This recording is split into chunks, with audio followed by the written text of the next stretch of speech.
잠언에는 많은 주제가 나온다고 말씀을 드렸는데요.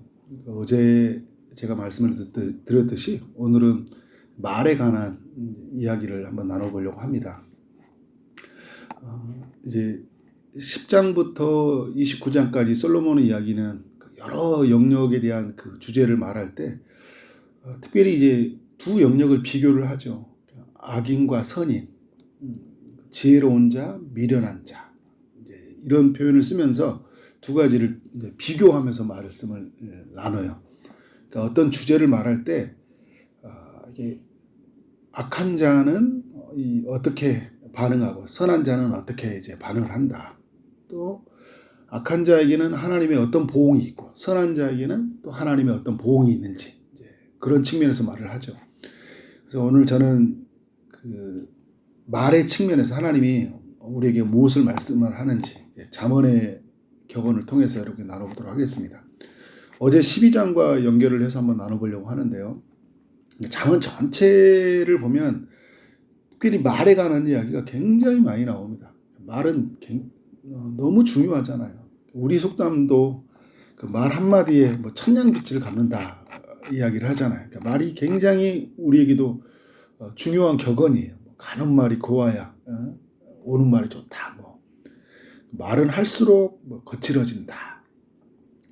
입은 삐뚤어져도 말은 바로 와라. 이런 말 있잖아요. 발 없는 말이 천리가 한다. 말에 관한 경험이 굉장히 많이 있잖아요. 그래서 잠언의 성경에서도 말에 관한 이 경험이 굉장히 많이 있다는 것을 알 수 있어요. 12장부터 한번 나눠보려고 하는데 6절에 보니까 12장 6절이요. 악인의 말은 사람을 엿보아 피를 흘리고자 하는 것이거니와 정직한 자의 입은 사람을 구원하느니라 라고 말합니다. 악인들은 피를 흘리는 말을 한다는 거예요. 정직한 사람은 구원하는 말을 한다. 쉽게 말해서 악인들은 사람들을 죽이는 말을 해요. 그리고 정직한 사람들은 지혜로운 사람들은 어떤 말을 합니까? 살리는 말을 하는 거예요. 어떤 사람들 보면 말을 들으면 그냥 아무것도 못할 것 같은 거예요. 그러니까 완전히 사람을 죽이는 말을 하는 사람들이 있어요. 대표적으로 그 죽이는 말을 하는 사람들이 거짓 증거를 하는 사람들이죠. 이건 완전히 사람을 죽이는 거예요. 거짓말로 증거를 하는 것 때문에. 성경의 대표적인 인물 있죠. 구약의 그 아합 때 누굽니까? 나봇의 그 포도원을 빼앗기잖아요. 거짓 증거로. 그래서 나봇이 죽잖아요. 신약에서는 누가 대표적이죠? 예수님이잖아요. 거짓 증거자를 세워서 예수님을 십자가에 매달리잖아요. 거짓 증거는 굉장히 무서운 거죠. 또 거짓 증거 말고 뒤에서 하는 말 있죠. 중상모략. 중상모략을 해서 그 사람을 위험에 빠뜨릴 수 있어요. 없던 이야기를 만들어가지고 사람에게 어떻게 해요? 엄청난 고통을 가할 수 있는 거죠. 그러니까 우리가 이제 댓글 같은 것도 굉장히 조심해야 돼요. 누구죠? 이렇게 어떤 이슈가 생겼을 때 댓글로 참여하잖아요. 근데 거기다 막 심하게 욕을 하면 그걸 보던 사람이 엄청난 정신적 충격을 받아서 나중에 우울증에 걸리고 그리고 자살을 했다. 그러면 누구도 책임이 있을까요? 아무도 모를지만 하나님과 나 사이에는 나의 책임도 있다는 거예요. 그래서 여러분 함부로 말하면 안 돼요. 특히 그 댓글 참여, 요즘 유튜브들 많이 있잖아요. 좋은 말만 참여하세요. 혹시나 이렇게 힘들 것 같으면 힘내라고 이야기해주고 잘못된 걸 좋다고 이야기할 수는 없지만 우리가 예를 들어서 근거가 없는 이야기가 있을 때는 조용히 있어야 되는 거죠. 직접 대고 하는 말도 있죠. 뒤에서 하는 말도 있지만 비난하는 말, 욕하고 비난하는 말, 그러니까 무턱대고 항의하는 말, 이런 말들이 어떻게 될까요? 피를 흘리는 말이에요. 피를 흘리는 말이 되지 않도록 해야 된다. 12장 13절에 보니까요. 악인의 입술은 허물로 말미암아 그물에 걸린다. 의인은 환난에서 벗어난다 이야기를 해요. 이 악인의 입술이라는 이것을 언어로 보면 입술로 범죄하는 사람이에요. 말로 범죄하는 사람은 허물로 말미암아 그물에 걸린다 이야기하는 거죠. 그러니까 여러분 나는 그냥 이렇게 아무 생각 없이 말을 했는데 이게 하나님 편에서 보면 내 말이 굉장히 큰 죄를 저지를 수 있는 거예요. 말이라는 게. 그래서 여러분 출애굽기나 우리가 민수기 이렇게 성경을 보면 이스라엘 백성들이 말로 굉장히 죄를 많이 짓잖아요. 하나님 앞에서. 그게 이제 막 모세 앞에서도 막 원망하고 이런 것들이 하나님은 말로 가데스 바네아에서 그 정탐 보고 왔을 때도 그죠? 한 사람 밥이라고 하는데 우리는 메뚜기라고 하면서 그 하나님이 어떻게 해요? 너희 말하는 대로 하면서 결국 40년을 광야 생활을 하게 되잖아요. 말에서 나왔어요. 말이 범죄한다는 거죠. 그물에 걸린다라는 거예요. 그런데 의인은 환난에서 벗어나는지라. 말 한마디에 천냥빚을 갚는다. 우리 속담에도 말한 것처럼 조금 말 한마디가 어려운 상황에서 벗어나는 힘이 되는 거예요. 될 수 있으면 우리는 믿음의 말을 해야 돼요. 긍정적인 말, 믿음의 말, 사람을 세우는 말을 해야 된다.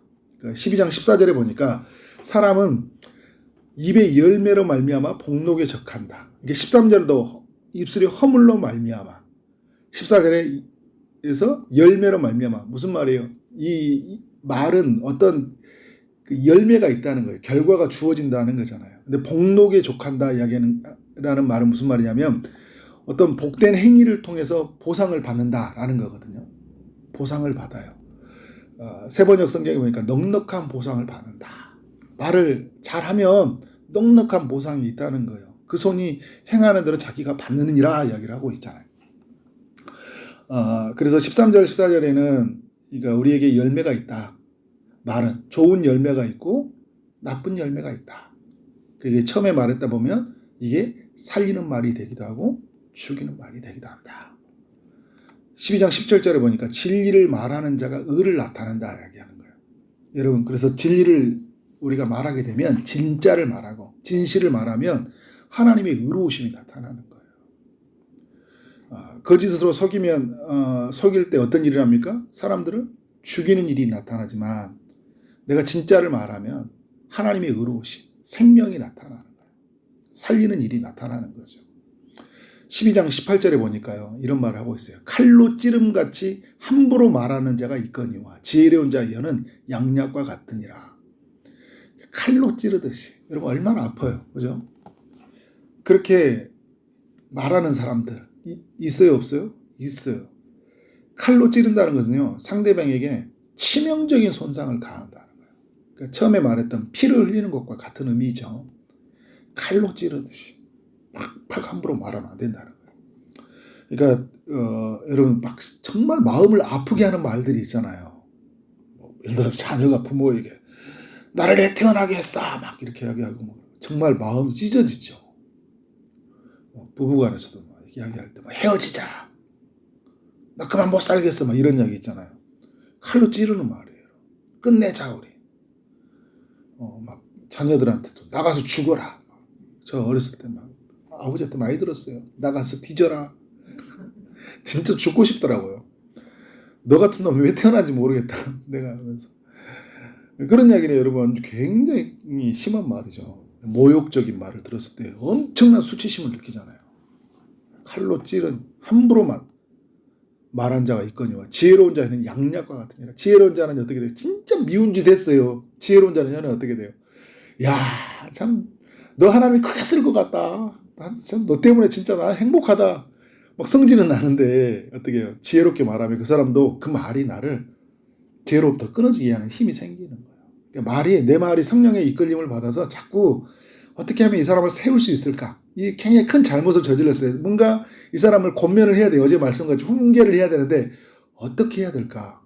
칼로 찌르는 말이 되면 안 되잖아요. 그런 면에서 그 말은 어떻게 돼요? 굉장히 세우는 말이 된다. 살리는 말이 뭘까?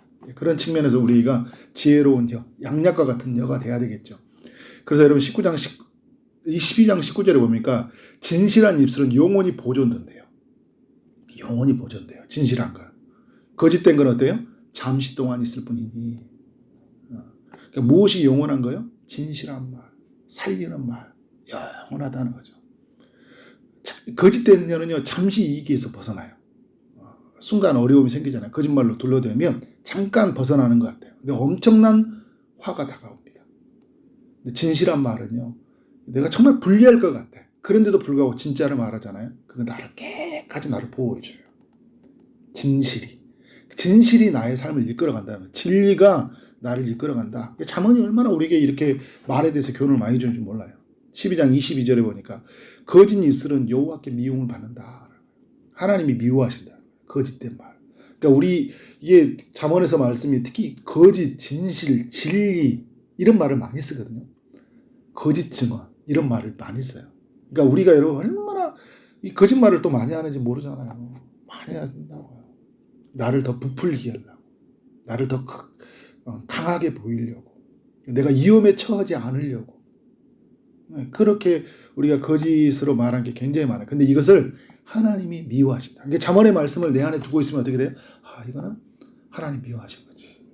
내가 사람에게 사랑받으려고 하나님께 미움받는 행동하면 안 되잖아요.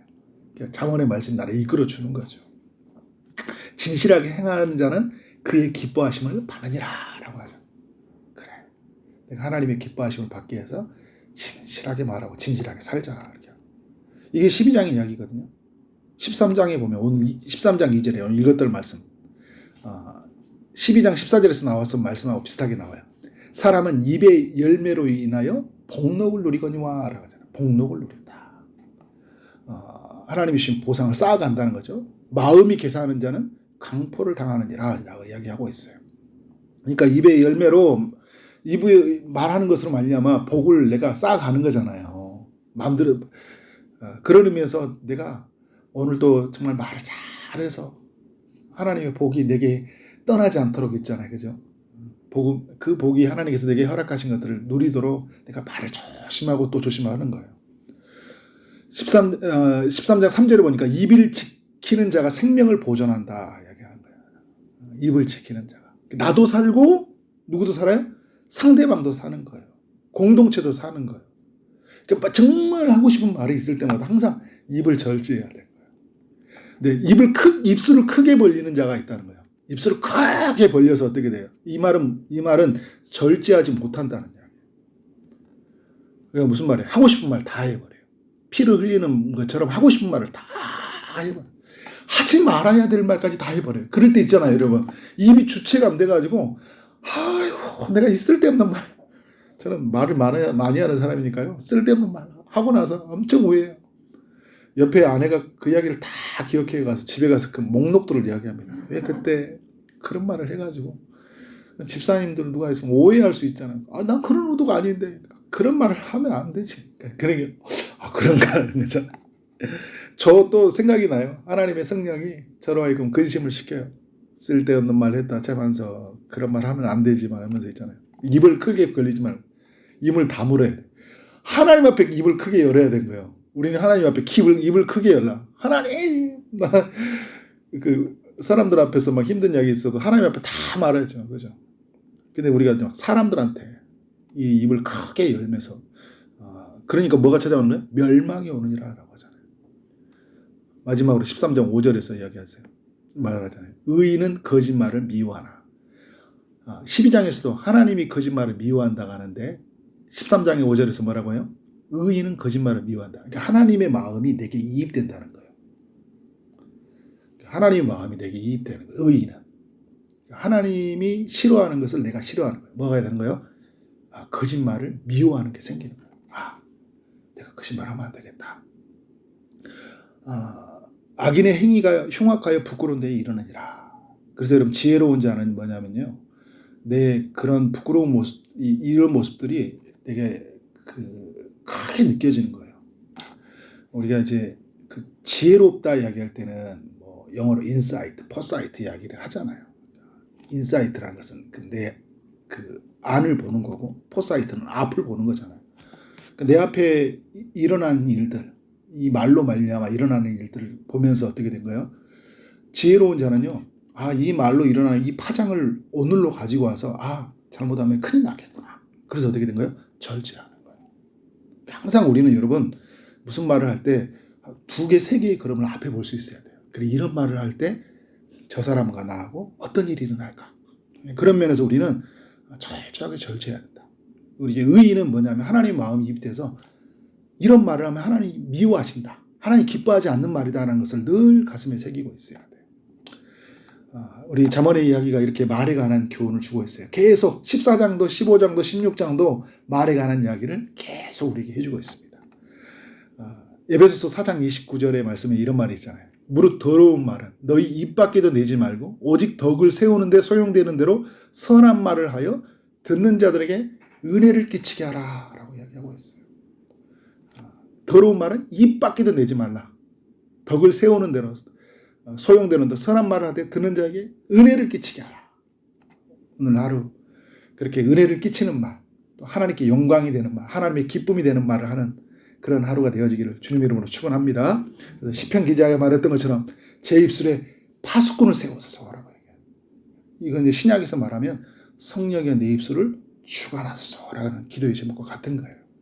그렇게 하나님께 기도함으로 승리하는 삶 되어지기를 주님 이름으로 축원합니다. 기도하도록 하겠습니다.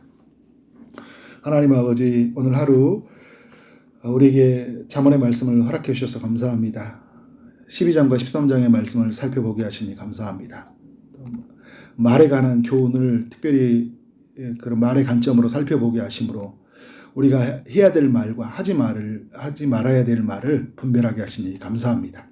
우리의 말을 통해서 하나님 듣는 자들이 은혜를 끼치도록 주님 우리의 혀를 주관하여 주옵소서. 우리의 입술에 파수꾼을 세워주시길 원합니다. 성령님 우리의 입술을 주관하여 주옵소서. 오늘 또 하나님 기도하는 여러 제목이 있습니다. 특별히 육체의 아픔 중인 이들에게 찾아가셔서 치료의 강선을 비춰주시고 고쳐 주옵소서. 취업을 준비하고 결혼을 준비하고 임신을 준비하고 출산을 준비하고 시험을 준비하는 모든 이들에게 은혜를 베풀어 주옵소서. 오늘 하루 만나는 모든 사람들에게 주의 사랑이 흘러가게 하여 주시고 주어진 일 최선을 다해 일하게 하신 말미암아 하나님께 영광이요 우리 모두에게는 큰 기쁨이 되는 하루 되게 하여 주옵소서. 예수 그리스도 이름으로 기도를 쌓옵나이다. 아멘.